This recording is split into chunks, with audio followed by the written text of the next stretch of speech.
Dokita Kamili, Dokita Kamili yatabuse ne URA lwa motoka ye mbute yawayo musolo ngajingiza uberi mu Sudani Jigula yasoka kwechanga nga bwayogera oluzungu ngababugolera kyokka gye byaggwera nga URA muwangudde era yagisika. Kale no mu kiseera kino tubaaniriza mu kitambiro kya Bizonte kya Sipaaka leero. Ennyumba muludde nga mugiwulira kati ndowooza mugiraba bulabi. Katonda bongera obuvumu nga bwe mugiraba nga bw'abakendeeza ne ku appetite y'emmere kubanga emmere erabika teriiwo. Kale abantu balamu naddala mu abantu ba Katonda nammwe abakyatambula naye nga mwafa kambayingize ekitambiro kya Bizonte eky'olwaleero.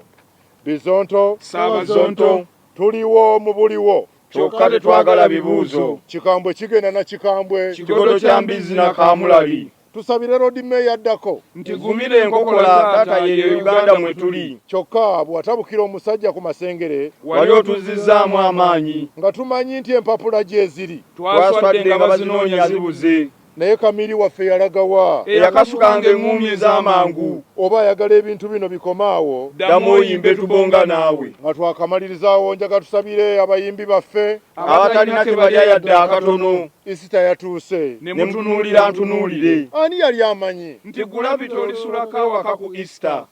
Mazima ani yali amanyi? Nti Spice Diana olifumbira omwami Easter. Abayimbi ne batandika bambi Okayanira okuyimba ku Facebook live. kyokka ensinkoowu. Abamu ayimbye ku Facebook ne mutaweza views 6. Kale ne kikyewuunyisa era tuddamu nti Basabirwe. kati ate era nga tukyali ku ogwo tulina bye tukooye ku ssaawa eno. Lwe lutalo lwa Balamu ne Brian White. Kati mbuuza gwe Balamu, Mazima akasajja okaagaza ki? akasajja kali mu nnaku, Famire yake eriyitale mu Covid. omusajja yajja ne ssente ze, Ne muzirya ne muzimalawo. kati omunoonyaako ki? Naffe kye twebuuza. Tatujja alina yeekuluma? Oba lwakuba azaalibwa Italy. Balamu kyusa ku mpisa. Totufuukira kizibu wano. Ebyo bye weewagaawaga. Bajja kulogera bwereere. Olina ejje, Ejje lya Bizonto.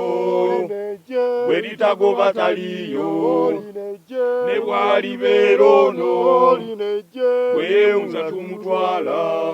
Kale bannange mu mbeera eya Bizonto tuli beeteefuteefu okuwabulwa. Naye si ku nsonga eno. Tugenda kugoba Dokita T. Ne Mungu afata abaali. Gwe kirumye anywa obutwa. Oba ajja atukubire wano. Ffe tetuli ba people power. Ate tetuli ba Museveni. Tetuli ba Besigye. Tetuli ba muntu yenna. Tetumuganye kukola bintu bye. Naye abikolere ku mikutu gye. Twogera tetumutya. Kubanga tumusobola. Kikambwe kigenda na kikambwe. Kigodo kya mbizi na Kamulali.